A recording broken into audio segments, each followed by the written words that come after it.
ये है entry gate. जैसा कि आप देख सकते हो कितना विशाल और खूबसूरत बनाया हुआ है।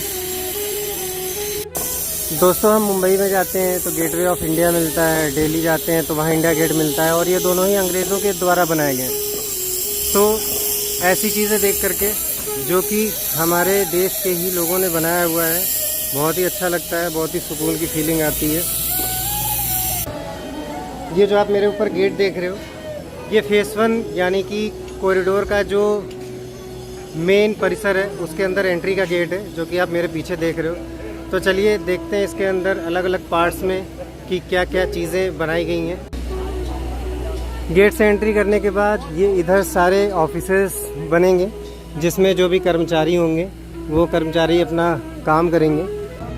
एंट्री करते ही दाहिने हाथ पे आपको शंकराचार्य जी की मूर्ति मिलेगी। शंकराचार्य जी जिन्होंने पूरे देश को एक करने में बहुत ही महत्वपूर्ण रोल निभाया था। शंकराचार्य जी की ही मूर्ति का जो है शिलान्यास केदारनाथ में मोदी जी ने अभी किया हुआ था। दोस्तों आदि गुरु शंकराचार्य जी के चरण स्पर्श करने के बाद फिर आपको फिर यहाँ पे एस्केलेटर मिलेगा। वो इसलिए क्योंकि उसके बगल में फिर से स्टेयर्स हैं। दोस्तों ये कॉरिडोर जो है नरेंद्र मोदी जी का ड्रीम प्रोजेक्ट है, उनका एक सपना था, और ये 70-75 साल हो गए आज़ादी के बहुत टाइम के बाद किसी पॉलिटिकल पार्टी ने ध्यान दिया इस चीज़ पे। ये काम बहुत पहले हो जाना चाहिए था, जब आज़ादी मिली थी जस्ट उसके बाद तुरंत हो जाना चाहिए था, लेकिन नहीं हुआ। अभी तक किस वजह से किसी ने ध्यान नहीं दिया नहीं पता मुझे। और इस कॉरिडोर का सबसे मेन पर्पस ये है, सामने आपको दिख रही हैं गंगा माँ, और जो भी श्रद्धालु आते हैं, आपने गलियां यहाँ की देखी होगी, बहुत ही कंजेस्टेड गलियां थी, बहुत घूम घूम करके जाना पड़ता था। जैसे मैं भैरवनाथ जी के मंदिर गया हुआ था, तो अब यहाँ पे चीज़ें आसान हो गई हैं। जो भी श्रद्धालु हैं डायरेक्ट गंगा जी में स्नान करेंगे और वहाँ से जल लेकर के सीधे वो सामने वहाँ से होते हुए जाएंगे बाबा विश्वनाथ के चरणों में। वो जल वहाँ पर चढ़ा करके पूजा करके फिर वो वहाँ से पूरा कॉरिडोर घूमते हुए अपने घर को, गंतव्य को प्रस्थान कर सकते हैं।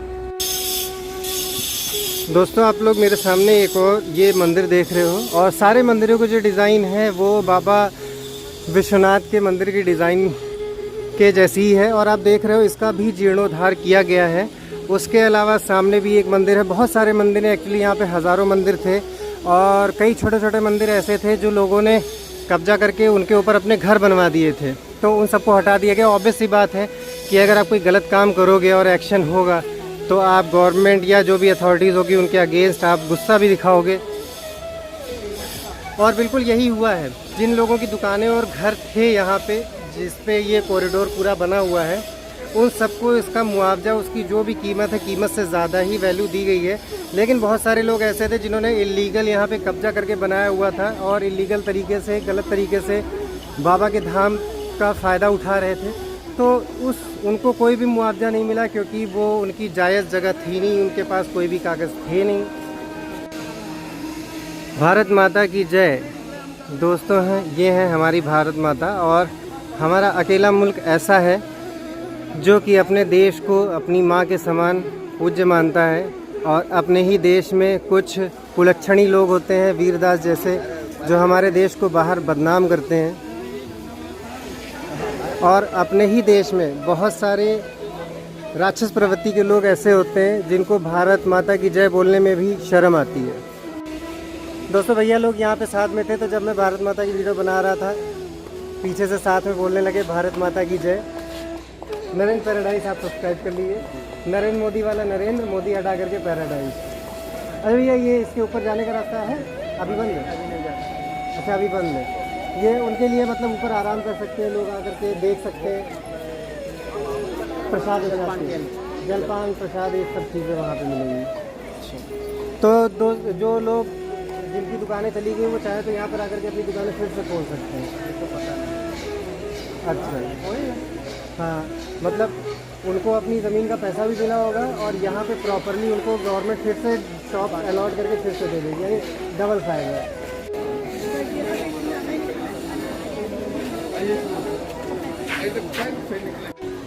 दोस्तों ये है मराठा रानी अहिल्याबाई होलकर जी, जिन्होंने इस मंदिर को आखिरी बार फिर से बनवाया था, क्योंकि जैसा कि आपने भी सुना होगा बाबा विश्वनाथ का जी का जो मंदिर है वो 3 बार तोड़ा गया था।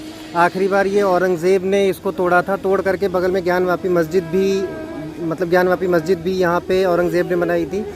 और उसके बाद फिर औरंगज़ेब ने इसलिए तोड़ा था क्योंकि औरंगज़ेब, मोहम्मद गोरी और उसके अलावा एक और मुस्लिम शासक था, वो सनातन धर्म के लोगों से और हमारे कल्चर और उसकी वैल्यूज़ से नफ़रत करते थे, इसलिए उन्होंने तोड़ा था। और इसीलिए अहिल्याबाई होलकर जी की प्रतिमा यहाँ पर स्थापित की गई है। और जैसा कि आप सामने देख रहे हो, ये बाबा विश्वनाथ का मंदिर दिख रहा है, लेकिन उस गेट के अंदर मैं मोबाइल नहीं ले जा सकता हूँ। मंदिर के ऊपर जो गोल्डन परत चढ़ी हुई है वो 900 कुछ किलो सोना जो है वो महाराजा, सिखों के जो राजा थे महाराजा रणजीत सिंह, उन्होंने दान दिया था, क्योंकि उनके पुत्र नहीं हो रहा था। फिर उन्होंने आकर के मान्यता मानी थी। फिर उसके बाद बाबा विश्वनाथ ने उन्हें पुत्र रत्न बाबा विश्वनाथ के प्रसाद से उन्हें पुत्र रत्न की प्राप्ति हुई थी। और महाराजा रणजीत सिंह ने इसके बाबा विश्वनाथ के मंदिर में सोना दान किया था, और उसको पूरा, जैसे कि गोल्डन टेम्पल पूरा सोने की परत से चढ़ा हुआ है, वैसे ही इसको भी सोने की परत से चढ़ाया गया था।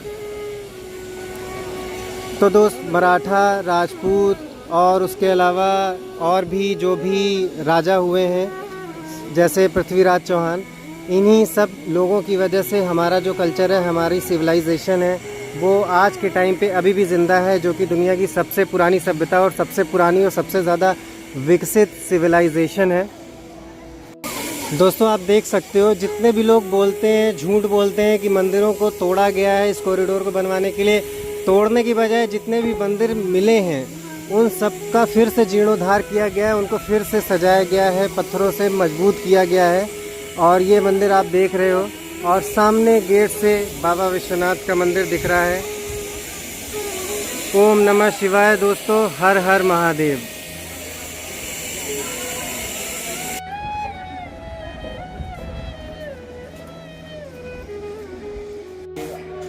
कारीगर जो फूट का है वो। अच्छा, ये मकराना पत्थर है ना? नहीं, धौलपुर का है।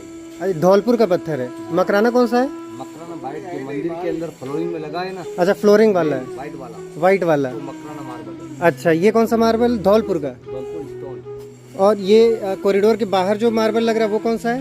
सब स्टोन है। वो दूसरा है, वो दूसरे टाइप का मेटल, वो थोड़ा सा ग्रे टाइप का है। Grey type. सब अहमदाबाद से आया हुआ है। अहमदाबाद का अलग होता है। हाँ। अहमदाबाद के वो जो पास में जो गांव होता है ना, वहाँ का है। अच्छा अच्छा अच्छा। और ओके, अभी कितना टाइम लगेगा ये पूरा कंप्लीट होने में, जो फेज़ 2 वाला काम चल रहा है? उसका ये समय नहीं बता सकते, महीना भी लग सकता है, 2 महीने भी लग सकते हैं। अच्छा, मतलब 2-3 महीने 4 में? महीने भी लग सकते हैं। अच्छा अच्छा। ये काम पकड़ा है ना, ये पूरा मंदिर। हाँ हाँ हाँ। पूरी रिपेयरिंग कहीं भी टूट से लेके। अच्छा, ये जितने पुराने मंदिर निकले उनकी फिर से रिपेयरिंग हो रही है? रिपेयरिंग अच्छी करके फिर ये कंप्लीट होगा। अब इसमें महीना लगे, 1.5 महीना लगे, और उनकी जवाबदारी। अच्छा, ये जितने लोग बता रहे हैं कि मंदिर तोड़ डाले गए, वो सब फर्जी बता रहे हैं, उल्टा मंदिर रिपेयर किए जा रहे हैं। नहीं, जो अभी कोई टूट गया ना, हाँ, तो उसको बना के फिर वापस ये सब कर रहे हो। अच्छा, कोई मंदिर अगर ये सब करने में टूट भी गया तो उसको फिर से सही से बना दिया गया है? सही से बनाया। अच्छा अच्छा। मंदिर जो